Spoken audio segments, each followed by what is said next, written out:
ঘরে ইজি চেয়ারের উপর হেলান দিয়ে বসে একটা বই পড়ছিল রুদ্রশঙ্কর। দরজার কাছ থেকে পায়ের শব্দ শুনে মাথাটা না তুলেই বলল, কি ব্যাপার, আজ যে এত তাড়াতাড়ি চলে এলি? সবকিছু ঠিক আছে তো?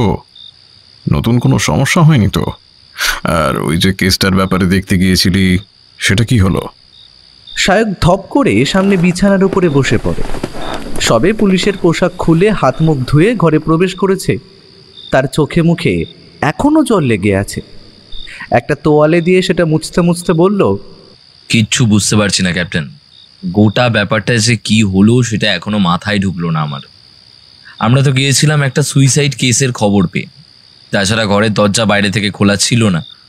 ফ্ল্যাটের মাস্টার কি যার কাছে রয়েছে, মানে ওই ফ্ল্যাটের যে একটা কমিটি রয়েছে, সেই কমিটির সভাপতি, মানে যা হয় আর কি, সেই দরজাটা খুলে দিল। আর তারপরেই রুদ্রশঙ্কর হাতের বইটা ভাঁজ করে একপাশে টেবিলের উপরে রাখল। তারপর সাধারণ গলাতেই বলল, ওভাবে বললে আমি কি বুঝবো বলতো? ওভাবে বললে হবে না, প্রথম থেকে ব্যাপারটা বল। সায়ক ততক্ষণে জল মুছে নিয়েছিল। তোয়ালেটা বিছানার একপাশে রেখে একটা দীর্ঘশ্বাস ছাড়ল। তারপর বলল, আচ্ছা, আজ সকালের ব্যাপার। তখন থানায় বসে রয়েছি, একবার রাউন্ডে বেরিয়েছিলাম।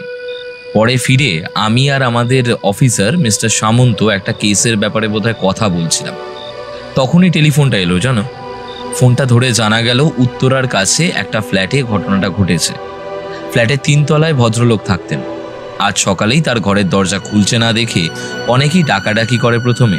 তারপরেও দরজা খুলছে না দেখে যখন চাবি নিয়ে দরজা খোলা হয়, তখন দেখা যায় মৃত অবস্থায় ঘরের বিছানার ওপরে শুয়ে রয়েছে লোকটি, আর তার হাতে একটা ছুরি রয়েছে। সেই ছুরিটা তখনও তার হাতের মধ্যেই খানিকটা রয়েছে। তাছাড়া গোটা বিছানাটা রক্তে ভেসে যাচ্ছে। পুরো দেখেই মনে হচ্ছে ব্যাপারটা রাতের দিকে হয়েছে। তাছাড়া ভদ্রলোকের ঘরের টেবিলের ওপর থেকে একটা সুইসাইড নোট পর্যন্ত পাওয়া গেছে। প্রথমে আমাদের মনে হয়েছিল খুন, কিন্তু সুইসাইড নোট এবং সঙ্গে মৃতদেহ যখন রয়েছে, তাহলে একটা নিশ্চয়ই এটা সুইসাইড কেস। কিন্তু ঘটনাস্থলে পৌঁছে বেশ কয়েকটা ব্যাপার এমন দেখতে পেলাম, তাতে মনে হলো এই কেসটা সুইসাইড আর খুনের মাঝামাঝি অবস্থায় রয়েছে। কেন? ঘটনাস্থলে পৌঁছে কি দেখেছিলি? সেই সুইসাইড নোটটার মধ্যে কোনো সমস্যা ছিল নাকি? মানে হাতের লেখা কিংবা অন্য কিছু যেটা অস্বাভাবিক? সায়ক সামান্য হাসল। তারপর রুদ্রশঙ্কর পর্যন্ত এগিয়ে গিয়ে বলল, বরং উল্টো। সুইসাইড নোটটা স্পষ্টভাবে ভদ্রলোকের হাতে লেখা হয়েছিল।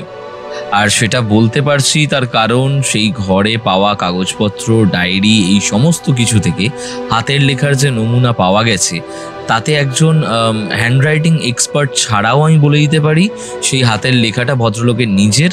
আর সত্যি বলতে কি, হাতের লেখার অবস্থা যে খুব একটা ভালো সে কথা কিন্তু নয়। তবে হাতে লেখা চেনার যে তুমি কয়েকটা প্যাটার্ন আমায় বলেছিলে, সেগুলো ফলো করতে ব্যাপারটা বুঝতে পারলাম। যাক, তাহলে আমার কিছু পরামর্শ তোর কাজে লেগেছে। কিন্তু তোর কেন মনে হচ্ছে ব্যাপারটা সুইসাইড নয়? সায়ক এবার যেন কেমন উত্তেজিত হয়ে পড়ল। বলল, কারণ আছে দুটো। প্রথমত, ভদ্রলোকের আত্মহত্যার কোনো মোটিভ নেই।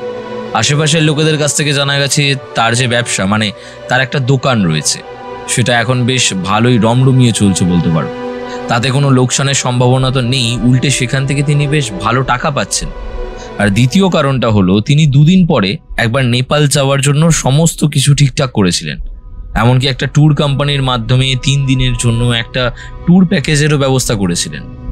এবার প্রশ্ন হলো, যিনি এত কিছু করেছেন তিনি হঠাৎ করে সুইসাইড করতে যাবেন কেন? সুইসাইড করতে গেলে কেউ তো নিশ্চয়ই নেপালের ট্যুরে যাওয়ার জন্য প্যাকেজ বুক করবে বলে তো আমার মনে হয় না। সায়ক, সবসময় বাইরেটুকু দেখেই সব কিছু বিচার করা সম্ভব নয়।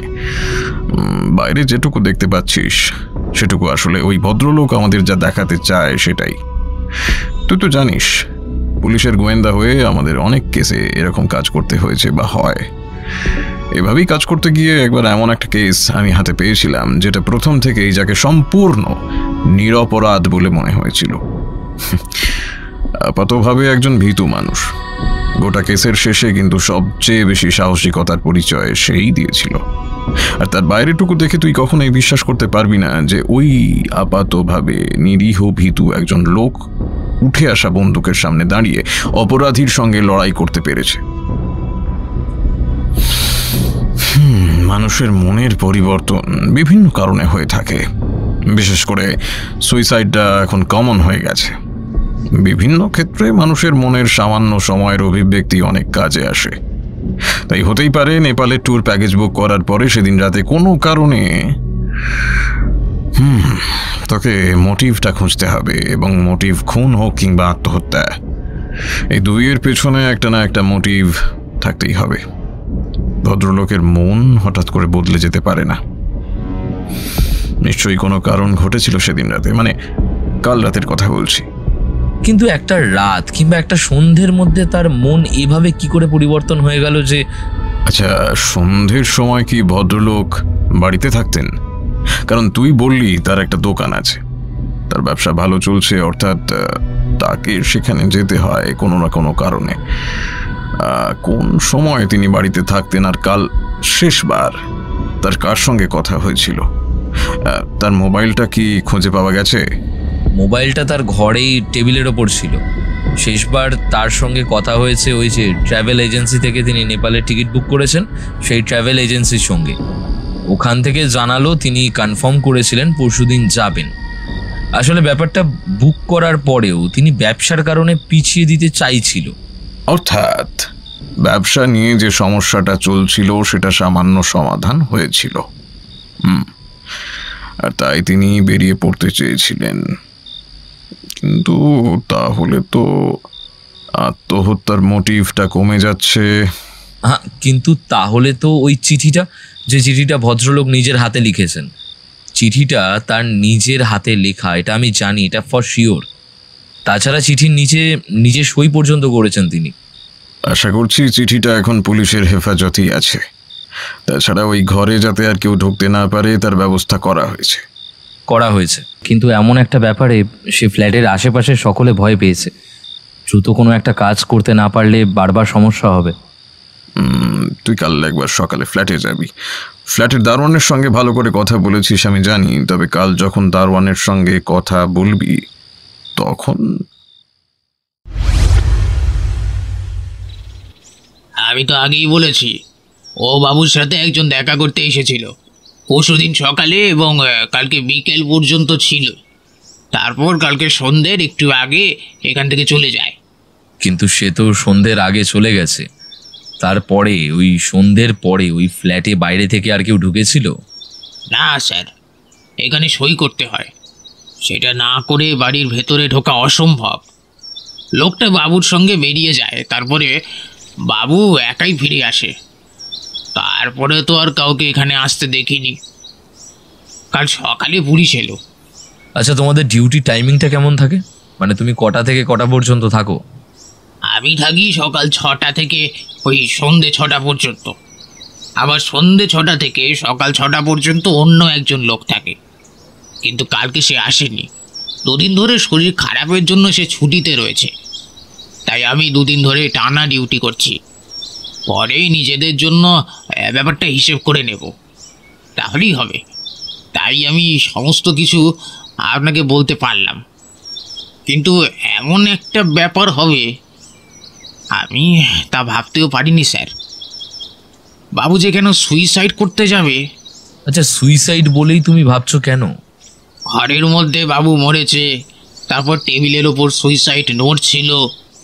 ওই ঘরের মধ্যে রাতের বেলা তাকে কেউ মেরে সুইসাইড নোট লিখে রেখে যাবে কেন?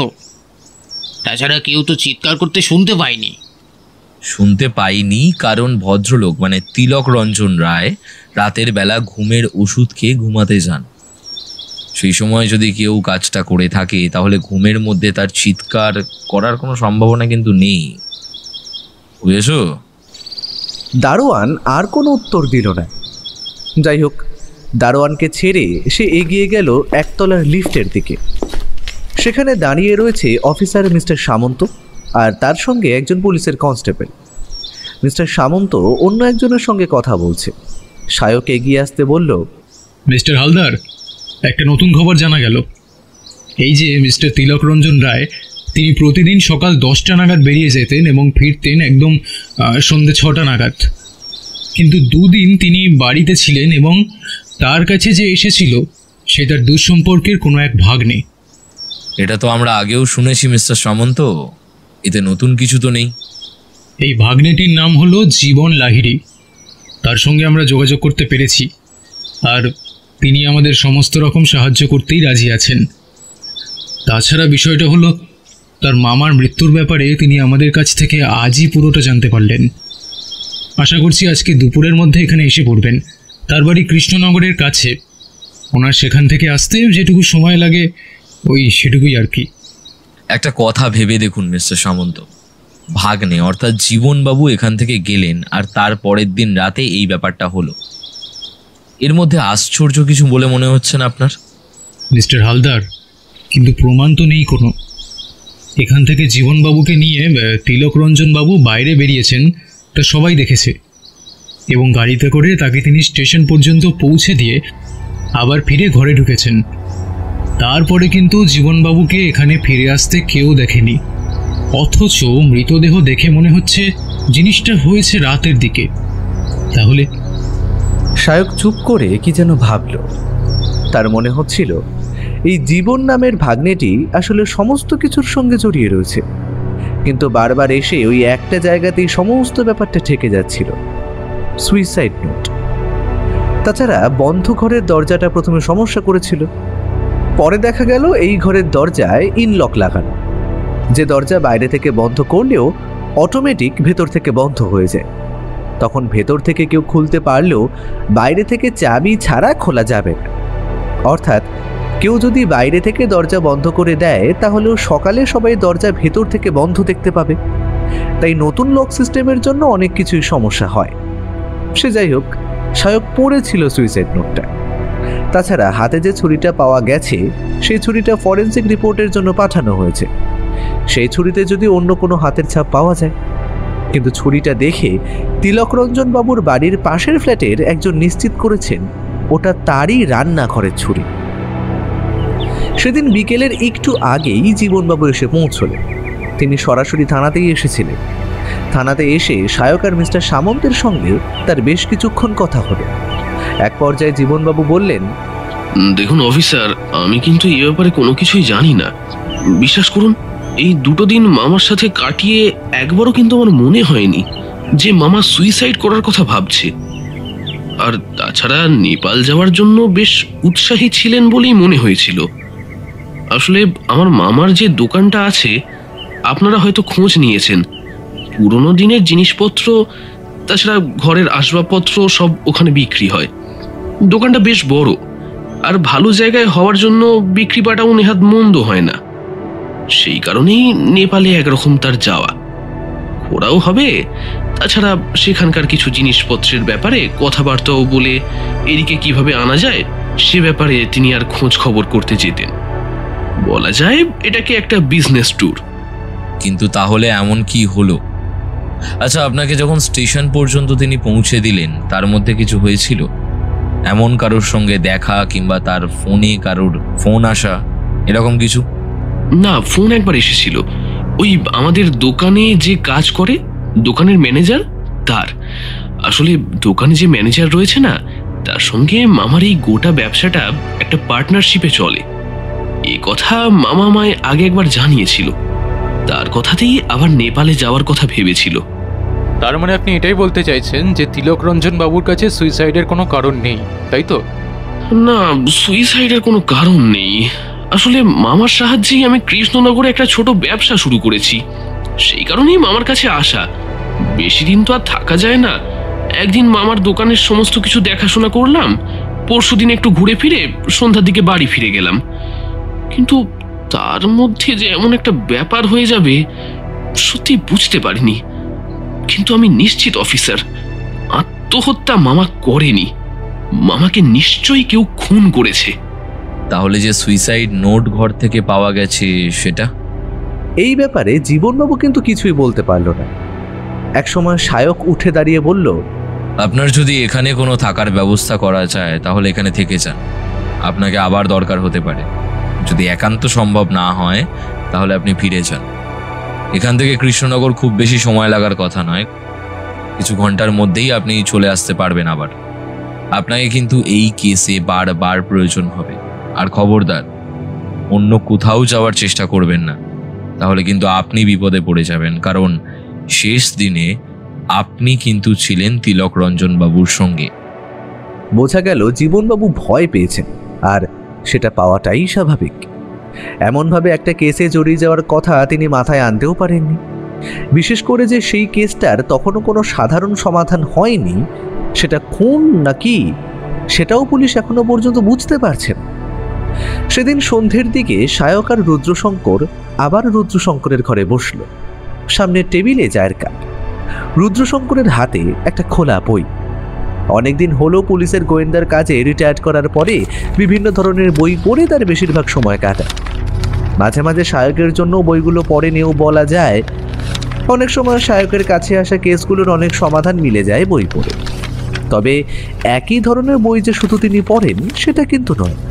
তিনি বই পড়ে অনেক কিছু করেন, অনেক রহস্য উপন্যাস, এমনকি অপরাধ মনস্তত্ত্ব এবং পুলিশের উপরেও বিভিন্ন বইপত্র পড়েন। এখন তিনি যেই বইটা পড়ছেন সেটা হলো এমনই এক মানুষের মনস্তত্ত্বের উপর। সায়ক প্রথমে চুপ করে চা খেল, তারপরে বলল, প্রথমে মনে হলো তিলক রঞ্জন বাবুর ভাগনা জীবন নামের লোকটা কিছু করেছে। তার তো সব থেকে বেশি সুযোগ ছিল এইসব করার, কিন্তু সে ছুলে গিয়েছিল। এমনকি ট্রেনের টিকিট ছাড়াও সেদিন যে সে কৃষ্ণনগরে বেশ রাতের দিকে নেমেছিল এবং সেখান থেকে বাড়ি পর্যন্ত গিয়েছিল, তারও যথেষ্ট প্রমাণ রয়েছে। তাহলে তাকে কি করে সন্দেহ করব? কোথাও একটা ভুল হচ্ছে সায়ক, কোথাও একটা ভুল হচ্ছে। তোর বারবার কেন মনে হচ্ছে যে ওই জীবন নামের লোকটা যদি কাজটা করে থাকে তাহলে সে নিজের হাতে কাজটা করবে? সে তো অন্য কাউকে দিয়েও কাজটা করিয়ে থাকতে পারে। কিন্তু তাহলে তো দুটো জায়গাতেই আমাদের আটকাচ্ছে। ওই সুইসাইড নোটটাই গোটা কেসটা একটা দিকে ধরে রেখেছে। তাছাড়া যদি মেনেও নিলাম ওই সুইসাইড নোট, তাকে এক পাশে সরিয়ে রেখে ভাবলাম যে এরকমভাবে খুন হয়েছে, তাতে আরেকটা প্রশ্ন থাকছে, অপরাধী ঘরে ঢুকলো কি করে? যে ঘর বিল্ডিংয়ের বাইরে পাহারাদার রয়েছে তার চোখ এড়িয়ে ভিতরে ঢোকা সম্ভব নয়। তাছাড়া রাত 9টার পর ওই ফ্ল্যাটের লিফট চলাচল বন্ধ হয়ে যায়। সিঁড়ি দিয়ে উঠতে গেলেও সমস্যা। একতলার একদম বাইরের বড় দরজাটা বাইরে থেকে বন্ধ থাকে। সকালের দিকে যখন ওদের ডিউটি শিফটিং চেঞ্জ হয়, অর্থাৎ তার একটু আগে, তখনও এই দরজা খুলে দেওয়া হয়। আর তার আগে প্রয়োজন পড়লে ওই দরজার পাশে একটা ছোট জানলা আছে, সেটা কাজে লাগানো যায়। সমস্যা তো একটা আছে, কিন্তু ব্যাপারটা এত কঠিন করে ভাবার প্রয়োজন নেই বলেই আমার মনে হয়। অতি সহজ করে ভাব, সবকিছু একপাশে সরিয়ে রাখ। তিলক রঞ্জন বাবু খুন হয়েছে। প্রথম কাজ হলো তিলক রঞ্জন বাবু খুন কেন হতে পারে তার মোটিভটা খুঁজে বের করা, তাই তো? তোমার কি মনে হয় এটা আমি করিনি? তিলক রঞ্জন বাবুর ব্যবসা বেশ ভালো চলছে। তাছাড়া তার সঙ্গে তার দোকানের এবং তার ফ্ল্যাটের আশেপাশের লোকেদের সম্পর্ক বেশ ভালো। ফ্ল্যাট থেকে বেশ খানিকটা দূরে একটা ক্লাব আছে। ক্লাবের পুজো এবং অন্যান্য অনুষ্ঠানে তিনি বেশ ভালো টাকা চাঁদা দিয়ে থাকেন। সেই কারণে আশেপাশের লোকেরাও তিলক রঞ্জন বাবুকে সম্মান করে। মানে বাইরের এই সমস্ত লোকেদের কাছ থেকে তার বিপদের সম্ভাবনা খুব কম আছে। আর তাছাড়া অকারণে থেকেও এইভাবে খুন করবে না, তাই না? বাইরের লোক না, তার মানে ভেতরের লোক কেউ খুনটা করতে পারে। কিন্তু প্রথম প্রশ্ন হলো, অপরাধী ঘরে ঢুকলো কি করে? আচ্ছা, তুই ফ্ল্যাটটা ভালো করে দেখেছিস? তার একটা বর্ণনা আমায় দিত। সায়ক মনে করার চেষ্টা করতে লাগলো। চোখ বন্ধ করে কিছুক্ষণ বসে রইল। চোখ বন্ধ করে এই যে মনে করার প্রসেসটা, এটা কিন্তু সায়ক শিখেছে রুদ্রশঙ্করের কাছ থেকে। রুদ্রশঙ্কর একবার বলেছিল, যখনই কোনো স্পটে যাবি তখন তোকে কিন্তু পুলিশের চেয়ে একটু বেশি করে ব্যাপারটাকে ভাবতে হবে। একজন অপরাধী ঠিক যেভাবে ভাবে তোকে সেভাবেই ভাবতে হবে। যখনই কিছু দেখবি সেটাকে ছবির মতো মস্তিষ্কে জমিয়ে রাখার চেষ্টা করবি। সবসময় তো প্রমাণ, সমস্ত কিছু কথা এবং লেখার উপর ভিত্তি করলে চলবে না। সমস্ত কিছু তোর মস্তিষ্কে মাথায় রাখতে হবে। তাহলেই খুব সহজে সব কিছুর সমাধান করতে পারবি। এরপর থেকে সায়ক সেটাই করে। তাই চোখ বন্ধ করে কিছুক্ষণ তিলকরঞ্জন রায়ের ঘরের কথাটা মনে করার চেষ্টা করতে লাগলো। দরজাটা খুলেই একটা ছোট বসার মতো জায়গা, তারপর পাশাপাশি দুটো ঘর। এক পাশ দিয়ে একটা ছোট প্যাসেজ এগিয়ে গেছে পেছনের দিকে, সেখানে পায়খানা, বাথরুম। দুটো প্যাসেজের মধ্যেই রান্নার জায়গা, তাছাড়া আর কিছু নেই। সচরাচর ফ্ল্যাট বাড়িগুলো এমনটা হয় না, কিন্তু এই ফ্ল্যাটটা এভাবেই তৈরি। এই ফ্ল্যাটে যারা আছেন তাদের মধ্যে কেউ ডাক্তার, কেউ ইঞ্জিনিয়ার, কেউ সরকারি কোনো ভালো পোস্টে কাজ করে। এর প্রতিটা ফ্ল্যাটের দাম 22 লাখ টাকা থেকে শুরু হয়েছিল। তবে সেসব কথা প্রয়োজনীয় নয়। দরজা খুলে ছোট বসার মতো জায়গায় একটা টেবিল, তার পাশে কয়েকটা চেয়ার। চেয়ারগুলোয় সোফার মতো গদি লাগানো। শেষ ধরে এগিয়ে গেলে রান্নাঘরের জায়গা এবং তারপর বাথরুম, পাশাপাশি দুটো ঘরের মধ্যে একটা শোয়ার ঘর আর একটা বোধহয় কাজের ঘর। সেখানে একটা ছোট আলমারিতে সামান্য কিছু বইপত্র রয়েছে, বেশিরভাগই বিজনেস সংক্রান্ত। তাছাড়া একটা টিভি, আলমারি, চেয়ার, টেবিল, অতি সাধারণ যে সমস্ত জিনিসপত্র একটা ঘরে থাকে তেমনটাই। মনে আছে, কিন্তু আলাদা করে বলার মতো তেমন কিছু নেই। এবার একটা জিনিস ভেবে দেখ, ওই ফ্ল্যাটের সামনের দরজা ছাড়া আর ভিতরে ঢোকার জন্য অন্য কোনো পথ আছে কিনা। এই কথাটা ভাবতে গিয়ে প্রথমে অদ্ভুত একটা কথা মনে পড়ে গেল সায়কের। আরে, বাথরুমটা দেখার সময় সে দেখেছিল বাথরুমের কোমোডের ওপরে যে হাওয়া এবং আলো আসার জন্য জায়গাটা রয়েছে, সেখানে একটা ফোল্ডিং মতো জানলা রয়েছে। কিন্তু সেই ছোট্ট জানলাটা বেশ খানিকটা বড়, এতটাই বড় যে সেখান থেকে চাইলেই যে কেউ একটু কষ্ট করে ভেতরে ঢুকতে পারবে। অবশ্যই তার চেহারা একটু রোগা হতে হবে। একটাই রাস্তা আছে মামা, কিন্তু ওইটুকু পথ দিয়ে আর তাছাড়া 3 তলার ওপরের ওইটুকু জায়গা দিয়ে কেউ ভেতরে ঢুকবে কি করে? রুদ্রশঙ্কর হাসল। তার মুখের হাসিটা কেমন যেন রহস্যময়। তিনি বললেন, সায়ক, একটা সম্ভাবনা যখন রয়েছে সেটাকে অন্তত একবার খুঁজে দেখা প্রয়োজন। ওখান থেকে যখন ভেতরে ঢোকা যেতেই পারে, তাহলে সেই জায়গাটা একবার খুঁজে দেখ, যদি কিছু পাওয়া যায়। ফ্ল্যাটটা তালা দেওয়া আছে, এর মধ্যে কেউ ঢুকতে পারবে না, তাই কোনো প্রমাণ থাকলেও সেটা চট করে নষ্ট হয়ে যাবে না। সায়ক বুঝতে পারল একটা প্রমাণ পেলেও পাওয়া যেতে পারে। যদি ওই পথে অপরাধী ভেতরে আসে, তাহলে তার কোনো না কোনো চিহ্ন থাকতেই পারে। তাছাড়া যদি সে কোনোভাবে দেওয়াল বেয়ে উপরে উঠে থাকে, তাহলে ওইখান দিয়ে ঢোকার সময় হাতের চিহ্ন পাওয়ার সম্ভাবনা নেই। কারণ যে এত পরিকল্পনা করে ভেতরে ঢুকবে, সে নিশ্চয়ই গ্লাভস ব্যবহার করবে। সে কারণেই খুনের অস্ত্রেও হাতের ছাপ পাওয়া যাবে না। সায়ক, মাথায় বেশি কিছু রাখিস না। আসলে পুলিশ এক্ষেত্রে সবসময় একটাই কথা মাথায় রাখে, কিভাবে কেসটা সমাধান করে অপরাধীকে ধরিয়ে দিতে হবে। কিন্তু সেটাকে মাথা থেকে একপাশে সরিয়ে কেসটাকেও সহজভাবে ভাবা প্রয়োজন। সহজভাবে একটার পর একটা স্টেপে এগিয়ে গেলেই সমস্ত কিছু বাইরে চলে আসবে। কেস গভীর জটিল করতে গেলে কিন্তু সমস্যা হবে, কারণ সমস্যাকে আমরা যতটা জটিল বলে ভাবি ততটা জটিল কিন্তু সেটা হয় না। পরদিন সকালে সায়ক আর মিস্টার সামন্ত দুজন কনস্টেবল নিয়ে আবার গিয়ে পৌঁছলেন সেই ফ্ল্যাটে। দারোয়ান ওদের দেখে উঠে দাঁড়ালো। আজকের দারোয়ানটা নতুন, ওদের দেখতে পেয়ে বলল, স্যার আপনারা এসেছেন? এই আমি বারবার ভাবছিলাম, আমি ছুটি নিলাম আর তার মধ্যে আমার একটা ব্যাপার ঘটে গেল। পুলিশের খাতায় আমার নাম যেন কোনোভাবে না ওঠে। যদি তোমার কোনো ভুল না থাকে তাহলে তো চিন্তা করার কোনো কারণ নেই। কোনোভাবেই অপরাধীদের সাহায্য করনি তো? কি যে বলেন স্যার, 2 দিন পেটের ব্যথায় বিছানায় শুয়ে ছটফট করেছি।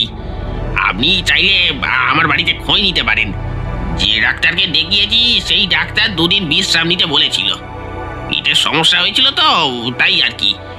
এসব তো আর কেউ বুঝবে না, তাই ওই নিতাইকে দিয়েই।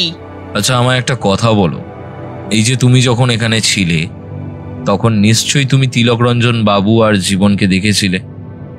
ওরা দুজন যখন এই বাড়িতে ছিল, তার মধ্যে বাইরের কেউ এখানে এসেছিল?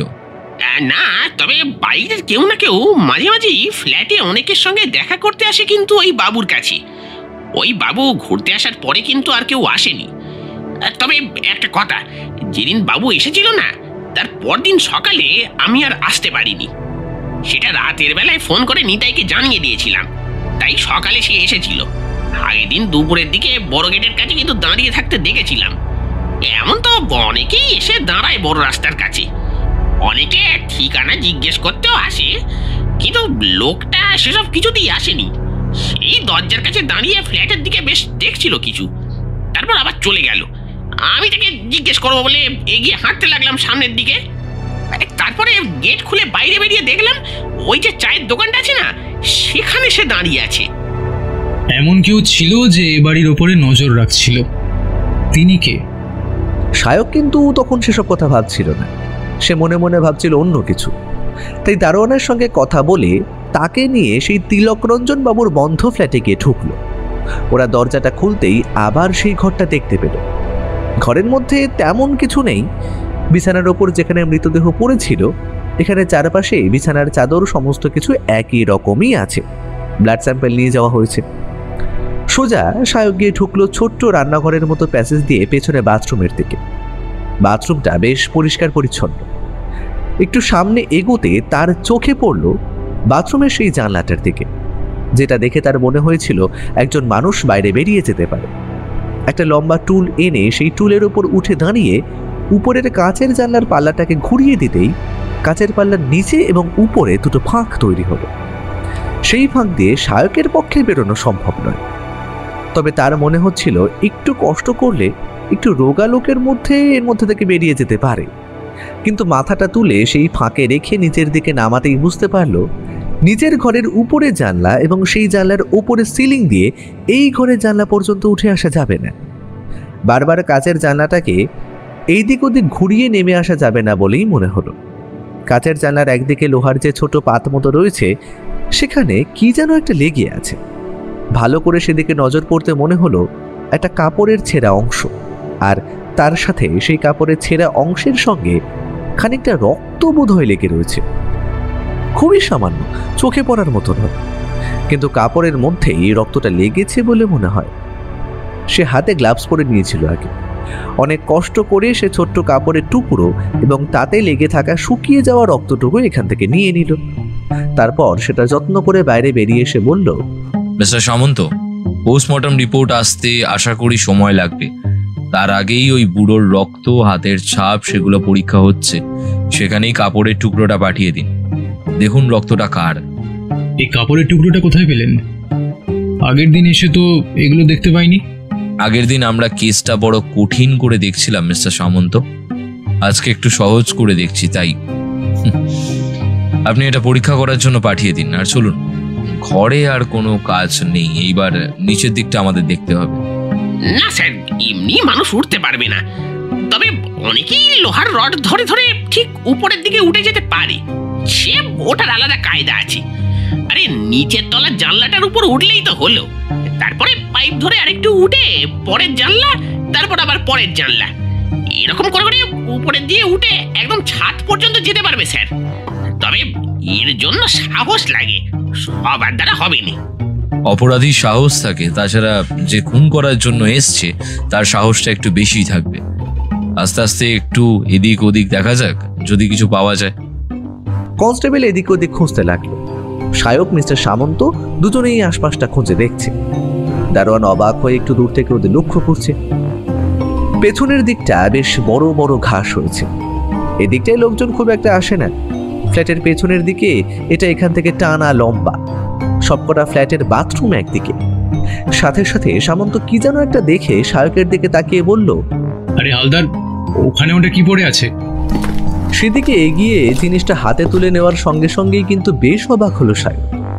তারপরে অবাক ভাবটা মুখ থেকে সরিয়ে সেখানে একটা হাসি ফুটে উঠল। বলল, এই জন্যই ভাবি তিলক রঞ্জন রায় নিজের রান্নাঘরে ছুরি দিয়ে খুন হলো কেন। তার মানে মিস্টার হালদার, গোটা ব্যাপারটা আসলে খুন। কিন্তু তাহলে ওই সুইসাইড নোট যেটা তার ঘর থেকে পাওয়া গেছে, সেটা এতটা পর্যন্ত যখন বেরিয়ে এসছে মিস্টার সামন্ত, তাহলে বাকিটাও বেরিয়ে আসবে, চিন্তা করতে হবে না। সেদিন বাড়িতে ফিরেই সায়ক তাড়াতাড়ি রুদ্রশঙ্করের ঘরে এসে ঢুকলো। সায়কের মুখে সামান্য হাসি দেখে রুদ্রশঙ্কর বললেন, কি ব্যাপার, নিশ্চয়ই কিছু খুঁজে পাওয়া গেছে, তাই না?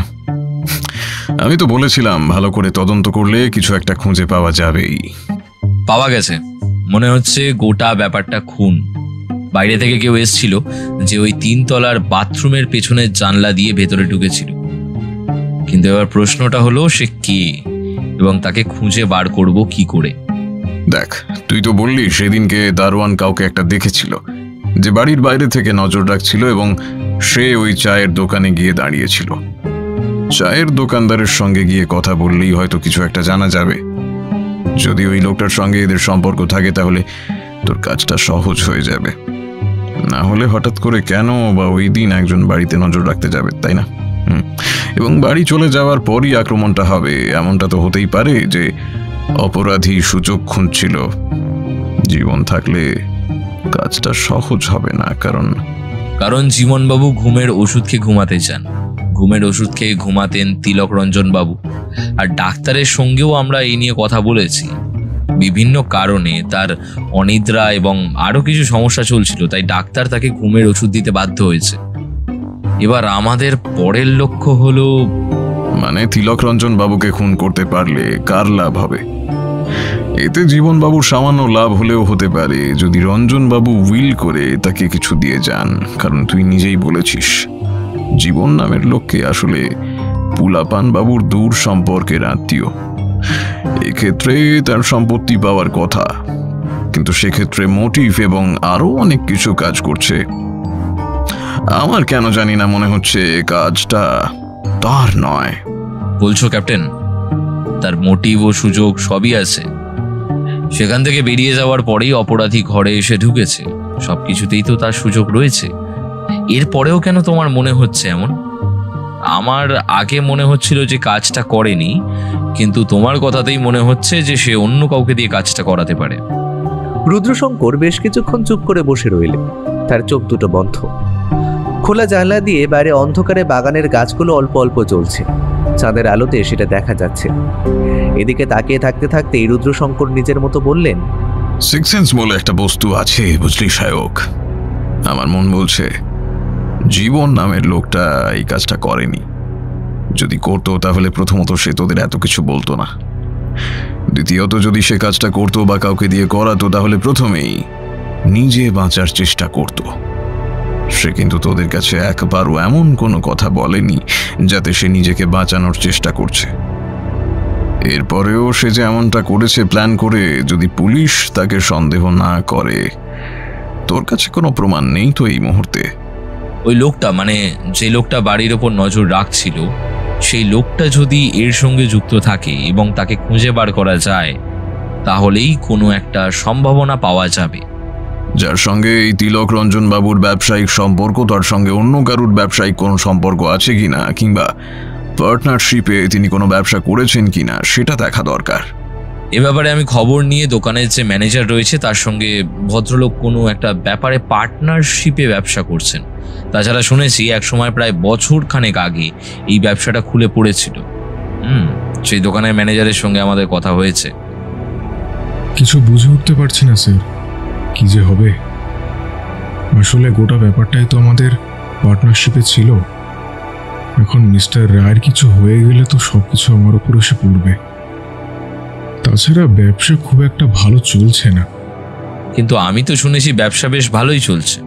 তাহলে ভালো চলছে মানে বিক্রি বাট্টা ভালোই চলছে, কিন্তু এ সমস্তই আপনি দেখছেন, তবে এর ভেতরে অনেক ব্যাপার রয়েছে।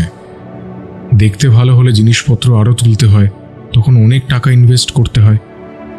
এসব ব্যাপার করতে গিয়ে আমাদের প্রায় সমস্ত টাকাই এখন বাইরে বেরিয়ে গেছে। এই সময় এমন একটা খবরে। চিন্তা করবেন না, আমি দেখছি যত তাড়াতাড়ি সম্ভব ভদ্রলোকের খুনের ব্যাপারটা কিনারা করা হবে। কিন্তু স্যার, টেবিলের ওপর আপনারা একটা সুইসাইড নোট পেয়েছেন, তাহলে খুন কি সত্যি হয়েছে নাকি সুইসাইড? তার মানে ম্যানেজারের সঙ্গে কথা হয়েছে। আচ্ছা, সুইসাইড নোটটা একবার দেখা যাবে? শায়ক সুইসাইড নোটটা সঙ্গে আনতে পারেন, সেটা তখনও পরীক্ষার জন্যই ছিল। তাতে ত্রিলোক রঞ্জন রায়ের হাতের ছাপের সঙ্গে সঙ্গে আরও একটা হাতের ছাপ পাওয়া গিয়েছিল, কিন্তু সেটা কার তা বোঝা যায়নি। তাই শায়ক জানায় পরদিন সে ওই সুইসাইড নোটটা একবার নিয়ে আসবে রুদ্রশঙ্করকে দেখার জন্য। সে রাতে আর তেমন কিছুই হয় না, পরদিন সকালে উঠে সায়ক আর মিস্টার সামন্ত খোঁজ করতে থাকে সেই লোকটার, এবং মাত্র 2 দিনের মাথায় তার খোঁজ পাওয়া যায়। এর মধ্যে পোস্টমর্টেম রিপোর্টও চলে আসে। তাতে যা বোঝা যায় তা হলো ছুরি দিয়ে তার হাতের শিরা কাটা হয়েছিল। এমনভাবে কাটা হয়েছে যেন দেখে মনে হচ্ছে নিজেই নিজের শিরা কেটেছে। কিন্তু পোস্টমর্টেম রিপোর্টের ব্যাপারটা ধরা পড়ে যায়। কাটাটা হাতের বাইরের দিক থেকে ভেতরের দিকে হালকা হয়েছে। সুইসাইডের ক্ষেত্রে আমরা নিজে নিজের হাতের শিরা কাটলে এমনটা কিন্তু হয় না, কিন্তু অন্য কেউ হাতের শিরা কাটলে তখন ক্ষতটা ভেতরের দিক থেকে বাইরের দিকে হালকা হতে থাকে। এক্ষেত্রেও তেমনটাই হয়েছে। হাতের শিরা কাটার ফলে ঘুমের মধ্যেই ভদ্রলোকের মৃত্যু হয়েছে। ছুটিতে কিংবা অন্য কোথাও হাতের ছাপ পাওয়া যায়নি। তার থেকে প্রমাণিত যে অপরাধী গ্লাভস ব্যবহার করেছিল। গ্লাভস পরে কাজটা করলে তাকে ধরতে পারা সহজ হবে না। যে চায়ের দোকানে ওই দারোয়ান তাকে দাঁড়িয়ে থাকতে দেখেছিল, সেই চায়ের দোকানে সাদা পোশাকে সায়ক আর মিস্টার সামন্ত জিজ্ঞাসাবাদ করেছিল। আশা করি সামনে ফ্ল্যাটে যে একজন মারা গেছে সে খবরটা তোমরা শুনেছো। কি যে বলেন স্যার, শুনবো না কেন? বাবু তো আমার দোকানে আসতো, বড় ভালো লোক ছিল। পাড়ার পুজোতে বেশ ভালো টাকা চাঁদাও দিত। তারপর দেখা সাক্ষাৎ হলে বেশ ভালোভাবে কথাও বলতো। কিন্তু সুইসাইড যে কেন করলো কে জানে। ব্যাপারটা সুইসাইড নয়, বুঝলে, ব্যাপারটা খুন। যেদিন খুনটা হয় সেদিন সকালে বা তার 2 দিন আগে দুপুরের দিকে তুমি কাউকে দোকানের সামনে দাঁড়িয়ে থাকতে কি দেখেছিলে? দুপুরের দিকে প্রায় 12টা কিংবা তারপরে ওই ফ্ল্যাটের সামনে সে এসে দাঁড়িয়েছিল। তারপরে সে তোমার দোকানের সামনে দাঁড়ায়। তারপরে কোথায় গেছে জানি না, তবে হয় ফ্ল্যাটের দিকে গিয়েছিল, না হয় অন্য কোথাও। দোকানদার এবার কি যেন ভাবল, তারপর বলল, হ্যাঁ মনে পড়েছে। সেদিন দুপুরের দিকে এদিকটা ফাঁকাই ছিল। ওই দিক থেকে আমি একজনকে আসতে দেখলাম। তাকে আমি চিনি। এই এলাকার একজন বাঘি চড়ছে, তার নাম রতন। বেশ কয়েকবার জেল খেটেছে, তারপরে আবার বেরিয়েও এসেছে। সেদিন দুপুরের দিকে একবার রতন এসেছিল, তারপরে আবার ওই ফ্ল্যাটের দিকে গেল। তাকে মনে রাখার কথাও নয়, কারণ সে তো মাঝে মধ্যেই আসে। কিন্তু সেদিন বড় তাড়াহুড়োই ছিল। আর তাছাড়া সেদিন তার সাথে কে একজন দেখা করতে এসেছিল ওই বড় রাস্তার কাছে। যার সাথে দেখা করেছিল সে গাড়িতে ছিল। তারপরই রতন আবার ওই দিকে গেল, তাই ব্যাপারটা আমার মনে ছিল স্যার। তারপরে রতনকে দেখেছো? দেখেছিলাম, পরদিন সন্ধ্যের দিকে একবার এসেছিল, কিন্তু তারপর থেকে আর দেখতে পাইনি। ও হ্যাঁ স্যার, মনে পড়েছে। ওই যেদিন ওই বাবু সুইসাইড করেছে তার আগের দিন সন্ধ্যেবেলা তো দোকানের সামনে এসেছিল। নিশ্চয়ই এই রতন কিছু একটা জানে। আচ্ছা, এই রতনের ঠিকানাটা দাও তো। ঠিকানাটা নিয়ে ওরা রতনের বাড়ির উদ্দেশ্যে রওনা হয়, কিন্তু সেখানে গিয়ে রতনকে পাওয়া যায় না। রতনের বউ জানায় বেশ কয়েকদিন হলো রতন বাড়িতে, তবে রতনের বউয়ের কথায় ওদের কেমন সন্দেহ হয়। তাই বাইরে এসে সায়ক বলে, আমার মনে হচ্ছে এই রতনকে ধরলেই সবকিছু জানা যাবে। নিশ্চয়ই রতন কিছু একটা জানে। ও বাড়িতেই আছে, কিন্তু এভাবে তাকে ধরে কোনো লাভ হবে না। তাহলে কি করব? এভাবে এই লোকটাকে ছেড়ে দেব? আর যদি পালিয়ে যায়? ছেড়ে দেবো কে বলেছে? অপেক্ষা করতে হবে। বাকিদের ধরতেই হবে, কিন্তু একটু সময় দিয়ে ধরতে হবে। রতনের মতো একজন চোর এমন একটা কাজ করার সাহস পাবে না। নিশ্চয়ই তার পেছনে কেউ আছে। সন্ধে নামতেই রতন ঘরের দরজাটা খুলল। এদিকে ওদিকে ভালো করে তাকিয়ে নিল। তার হাতের একপাশে একটা ব্যান্ডেজ বাঁধা রয়েছে। রতন ভালো করে এদিকে ওদিকে তাকিয়ে নিয়ে সামনের দিকে এগোতে এগোতে বলল, আমি কেন যে রাজি হয়েছিলাম, এখন পুলিশ আমার পেছনে পড়েছে। একবার যদি ধরতে পারে তাহলেই হয়েছে। আজই বাকি টাকাটা নিয়ে এখান থেকে সরে পড়ব। রতন হাঁটতে হাঁটতে তার বাড়ির সামনে গিয়ে দাঁড়ায় একটা জায়গায়। পকেট থেকে বের করে আনে ফোনটা, তারপর ডায়াল করে। কোথায় চলে এসেছি আমি? আমার পেছনে পুলিশ লেগেছে। যখন তখন আমার কাছে আসতে পারে ওরা। তাড়াতাড়ি আমার টাকাটা আমায় দিয়ে দাও। বাকি টাকাটা দেবো বলেই তো তোকে এখানে ডাকলাম। আয়, এই মাঠের শেষের দিকে যেখানে একটা গাছ আছে ওখানে আমি আছি, চলে আয়। রতন দুপা সামনের দিকে এগিয়ে যায়। আরও খানিকটা এগিয়ে গিয়ে অন্য একজন একভাবে হেঁটে এগোতে থাকে গাছের দিকে। পরে আলোয় দুটো ছায়ার মধ্যে একজন যে রতন তা বোঝা যায়। পেছনের দিকে রাস্তার অন্ধকার থেকে রতনের পিছু পিছু তারা এগোতে থাকে ওই গাছটার দিকে। গাছের একদম কাছে গিয়ে রতন বলে, এসব কি হলো বলুন তো ম্যানেজার বাবু? আপনি তো বলেছিলেন যে কোনো কিছুই হবে না, সবাই ভাববে সুইসাইড করেছে, তাহলে আবার পুলিশ কেন এসবের মধ্যে? আরে এটাই তো ভেবেছিলাম, সুইসাইড নোটটা তো এই কারণে টেবিলের ওপর রাখার জন্য তোকে দিয়েছিলাম, কিন্তু পুলিশ যে কেন এখনো সন্দেহ করছে। তোর টাকা বাকি আছে, তুই কয়েকটা দিন এখান থেকে গা ঢাকা দে, ব্যাপারটা দিকে ঠান্ডা হয়ে গেলে তখন আবার তোকে বলে দেব। আমার বউটা কিন্তু এখানে একা থাকবে, তাছাড়া পুলিশ এসে তাকে বারবার বিরক্ত করতে পারে, ব্যাপারটা একটু দেখতে হবে না? রতন আরেকটু এগিয়ে গিয়ে সামনের অন্ধকারে লোকটার হাত থেকে ব্যাগটা নিতে ছুরির আঘাত এসে পড়ল তার ঠিক কবজিতে। চিৎকার করে উঠল, সঙ্গে সঙ্গে অন্ধকার থেকে বেরিয়ে এলো দুজন। একজনের হাতের আলো ছিটকে গিয়ে পড়ল গাছের কাছে। এই আলোতে সামনের দিকে দেখা গেল দুটো ভয় পাওয়ার মতো ঘটনা। একটা ঘটনা ঘটেছিল রতনের সাথে। তার কবজির কাছে একটা ছুরি বিঁধে আছে, সেখান থেকে রক্ত বেরোচ্ছে। সে যন্ত্রণায় কুকিয়ে উঠল, মাটিতে লুটিয়ে পড়ল। আর অন্য লোকটা দুটো হাত দিয়ে নিজের মুখটা আড়াল করার চেষ্টা করল। তার এক হাতে রক্ত মাখা ছুরি ধরা ছিল। মিস্টার সামন্ত বলে উঠলেন, ম্যানেজার বাবু অনেক চেষ্টা করলেন, কিন্তু শেষমেশ আর হলো না, ধরাই পড়ে গেলেন। এখন আর কি বা করা যাবে? না মানে মানে মানে আমি আমি তো এই কথাটা বলেই ম্যানেজার ঘুরতে লাগলো পেছনের দিকে। সায়ক একবার তাকে সাবধান করল, পালাবেন না ম্যানেজার বাবু, পালাবেন না বলছি, না হলে কিন্তু আমায় বাধ্য হয়ে গুলি চালাতে হবে। ম্যানেজার দাঁড়াচ্ছে না দেখে সায়ককে গুলি চালাতেই হলো। পায়ে গুলি লাগতেই চিৎকার করে ম্যানেজার মাটিতে ছিটকে পড়ল।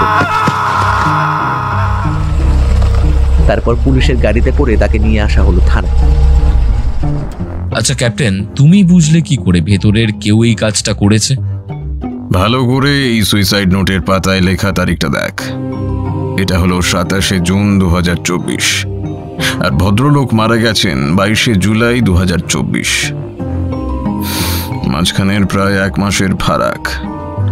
তিনি তো ডায়েরি খুব একটা লিখতেন না, কিন্তু যিনি সুইসাইড নোট লিখেছেন তিনি হঠাৎ করে একটা মাঝের পাতা ব্যবহার কেন করবেন? ডায়েরি কম লিখলেও তার শেষ পাতাটা ছিল আজ থেকে প্রায় 3 মাস আগে ডায়েরি লেখা।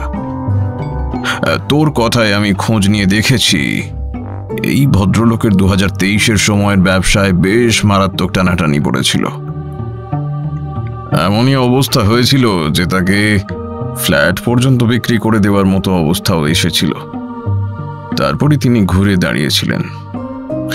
মানুষ সবচেয়ে খারাপ সময় আত্মহত্যার কথা ভাবে, এবং তিনিও হয়তো সেই সময় ভেবেছিলেন এবং সেই সময় এই সুইসাইড নোট লিখেছিলেন। একটু ভালো করে লক্ষ্য করলে দেখতে পেতে সুইসাইড নোটে যে পেনের কালি ব্যবহার হয়েছে তার সঙ্গে তার টেবিলের একপাশে যে পেনটা পাওয়া গেছে, দুটোর কালি একই রঙের হলেও সামান্য আলাদা। অপরাধী অনেক চেষ্টা করেছে ব্যাপারটাকে সুইসাইড সাজানোর, কিন্তু সেটা হয়নি। যদিও এই তথ্যটা আমার হাতে অনেক পরে এসেছে। কিন্তু ম্যানেজার যে কাজটা করেছে সেটা কি তোমার মনে হয়েছিল?